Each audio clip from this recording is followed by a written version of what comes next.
Look at a map of North America from above, and 5 enormous bodies of water immediately catch your eye.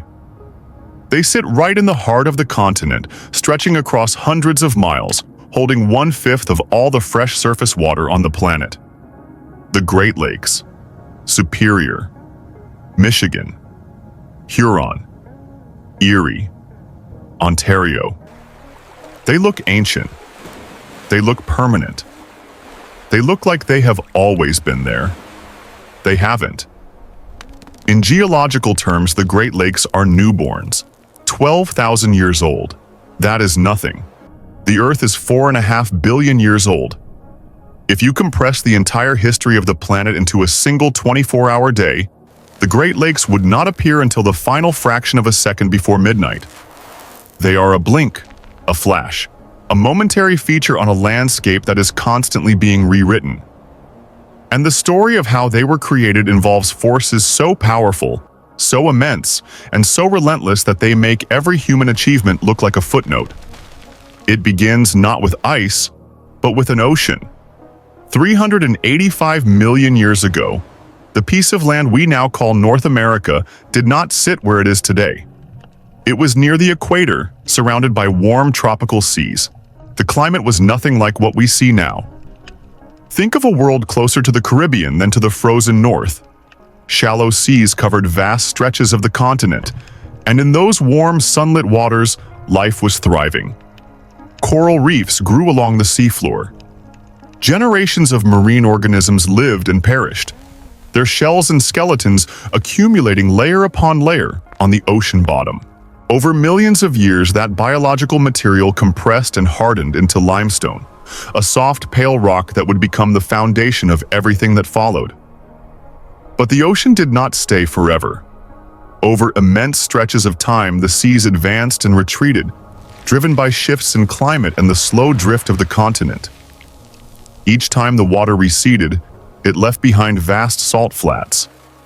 Each time it returned, new layers of sediment were deposited. This cycle repeated hundreds of times, and the evidence is still there today. Beneath Lakes Michigan and Huron, enormous deposits of salt sit buried deep underground. The largest salt mine in the world lies 750 feet below the surface near one of these lakes. That salt is a fossil of an ocean that vanished hundreds of millions of years ago. Meanwhile, something was happening to the limestone on the seafloor. As salty ocean water seeped through the rock, a chemical reaction transformed the top layer of soft limestone into something much harder, a mineral called dolostone. This new rock was dense, resistant to erosion, and nearly impervious to acid. It formed a cap over the softer limestone beneath it, like armor plating on the surface of the earth. This layer of dolostone would prove critical. It created a natural basin, a massive bowl of hard rock that would one day hold trillions of gallons of water. And it formed something else, a long, elevated ridge that stretches across the landscape from New York to Wisconsin. Geologists call it the Niagara Escarpment. It is the edge of that ancient dolostone layer, and it is the cliff over which Niagara Falls pours today. But we will come back to that. The tropical ocean was gone.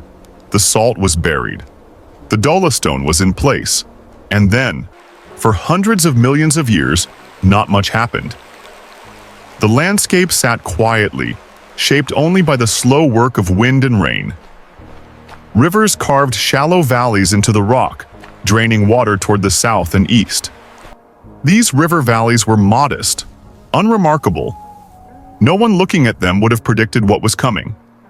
What was coming was ice. About 2.5 million years ago, the Earth's climate began to shift. Temperatures dropped, winters grew longer. Snow that fell in the far north stopped melting completely during the summer. Year after year, the snow accumulated. It compressed under its own weight, turning first into dense packed ice, then into a glacier. And that glacier began to grow. It did not grow quickly by human standards, inches per year, feet per decade, but it never stopped. Fed by centuries of snowfall, the ice sheet expanded southward from the Arctic, covering everything in its path. At its peak, This wall of ice was over a mile thick. 1.6 kilometers of frozen water, stacked on top of the Earth's surface, pressing down with a weight that is almost impossible to comprehend. The pressure at the base of the ice sheet was so extreme that it actually deformed the Earth's crust. The solid rock beneath the glacier was pushed downward, sinking into the softer mantle below like a heavy person sitting on a mattress. The entire northern half of the continent was being physically depressed by the sheer mass of the ice above it. And the ice was not still. It moved. Slowly, relentlessly, it flowed southward under the influence of gravity, behaving more like an incredibly thick, incredibly slow river than a frozen block. And as it moved, it scraped, ground, and excavated everything beneath it. The evidence of this movement is written across the landscape in features that geologists can read like a book.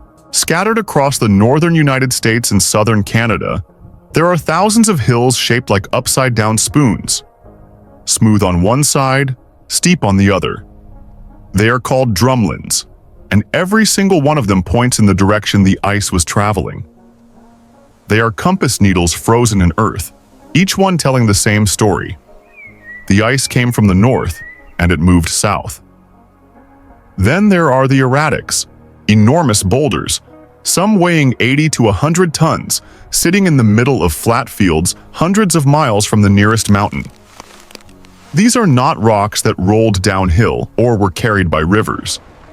They are rocks that were picked up by the glacier, embedded in the ice, and transported across entire states before being dropped when the ice finally melted. Some of these boulders are made of Canadian granite found sitting in Ohio. The only force on Earth capable of moving them that far is a continental ice sheet. But the ice did not simply advance once and retreat.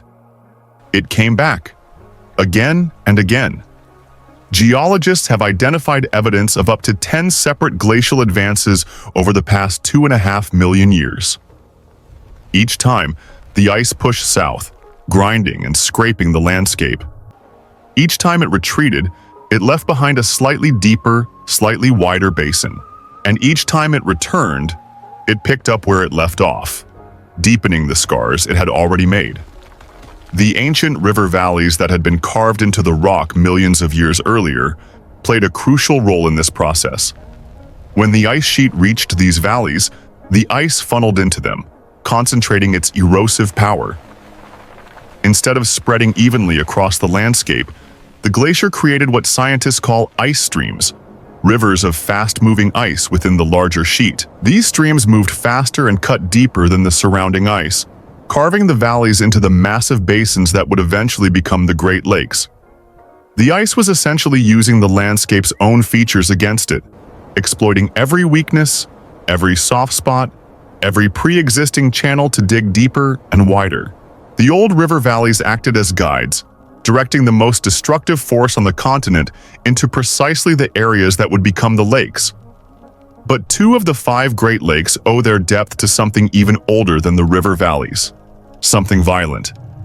Lake Superior is the deepest of the 5, plunging over 1,300 feet below the surface. Its floor actually sits below sea level, which is remarkable for a body of water in the middle of a continent. When researchers sent submersibles to explore the lake bottom, they found something unexpected: canyons of basalt. Dark, dense volcanic rock that had no business being at the bottom of a freshwater lake in Minnesota. The explanation reaches back 1 billion years to a time when the North American continent tried to tear itself apart. A massive volcanic rift opened in the crust, splitting the rock and flooding the gap with lava. The rift eventually failed. The continent did not split, but the scar remained, a deep gash filled with volcanic rock and softer sediments that accumulated over the following hundreds of millions of years. When the ice sheets arrived, they found this ancient wound in the Earth's crust. The softer fill material inside the rift was far easier to excavate than the hard rock on either side. The glaciers scooped it out like a spoon, removing the soft center of a melon, creating the extraordinary depth of Lake Superior. The lake is not just a product of the Ice Age. It is a product of a billion-year-old volcanic event that the ice simply finished carving. Lake Ontario tells a similar story. It sits in another ancient rift zone, one that extends eastward through the St. Lawrence River all the way to the Atlantic Ocean. The same pattern applies. An old geological weakness exploited by millions of years of glacial erosion. Now, imagine the moment when the ice finally began its last retreat, roughly 12,000 years ago. The climate warmed, the glaciers started melting, and as they pulled back toward the north, they left behind those enormous freshly carved basins, scraped clean and surrounded by walls of debris the ice had pushed ahead of it like a bulldozer. Meltwater poured into the basins. Rivers that had been blocked or redirected by the ice found new paths, and the Great Lakes began to fill. But they did not fill to the levels we see today. In fact, the lakes were initially much larger than they are now. The ancestor of Lake Ontario, known to geologists as Lake Iroquois, was vastly bigger than the modern lake. Ancient shorelines have been found nearly 400 feet above the current water level. Beaches, wave-cut cliffs, and sand deposits sit high on hillsides, marking the edges of a lake that once dwarfed its modern descendant. The transition from those swollen glacial lakes to the ones we know today was not gentle. As the ice continued to retreat, it occasionally uncovered new drainage channels. When that happened, the water did not trickle out slowly.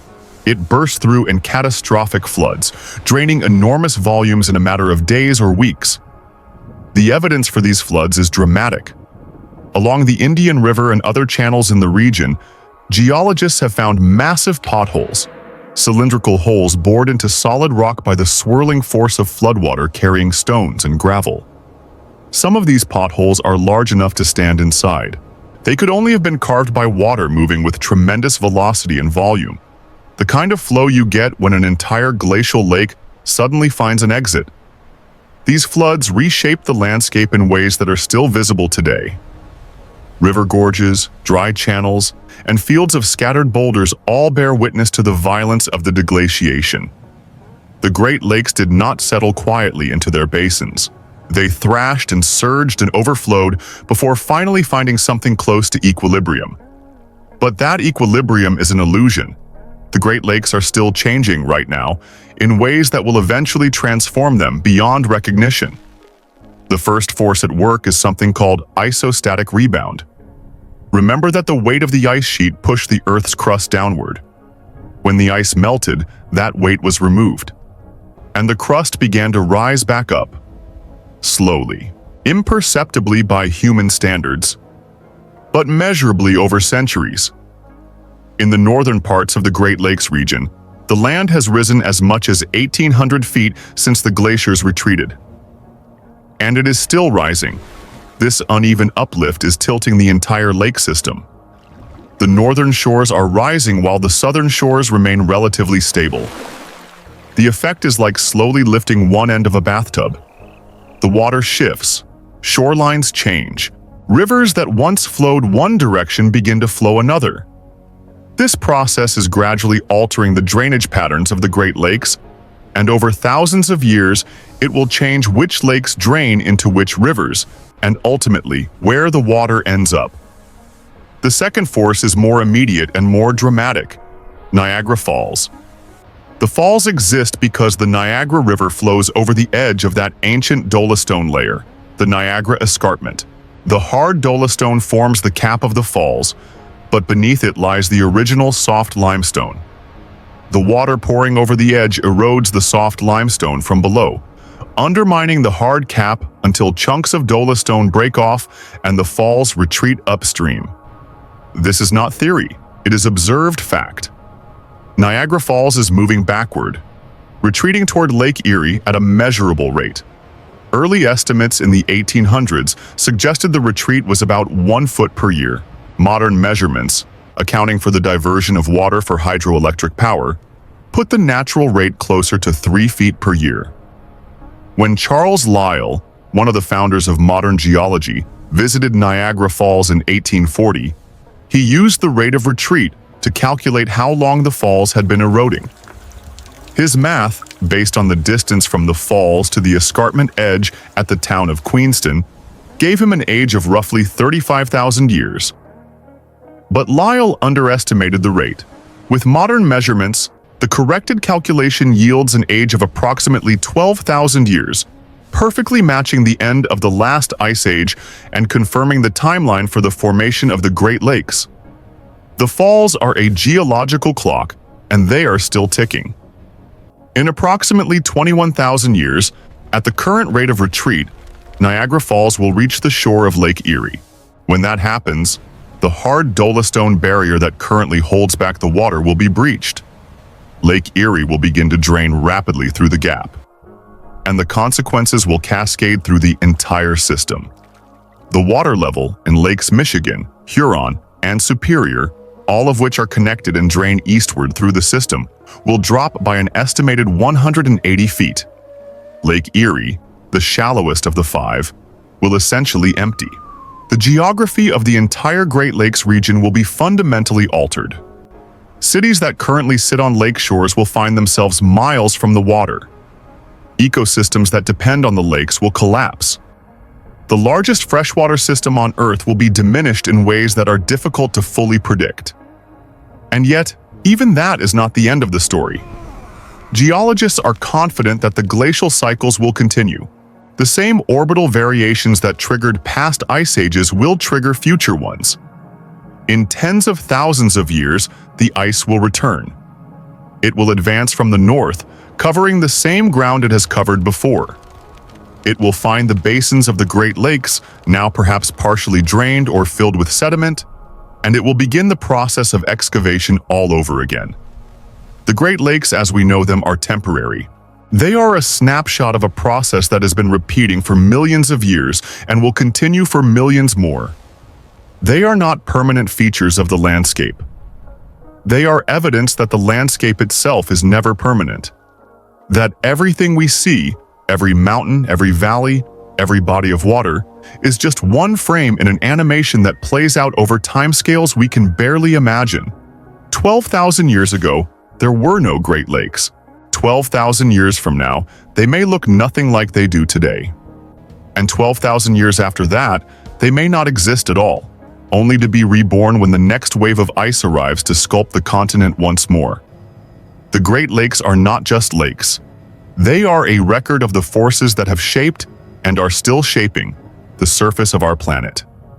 They are proof that the Earth is never finished, that the landscape is always in motion, always being carved and filled and tilted and drained, and that even the most massive, most seemingly permanent features of the natural world are, in the end, just passing visitors on a planet that never stops changing.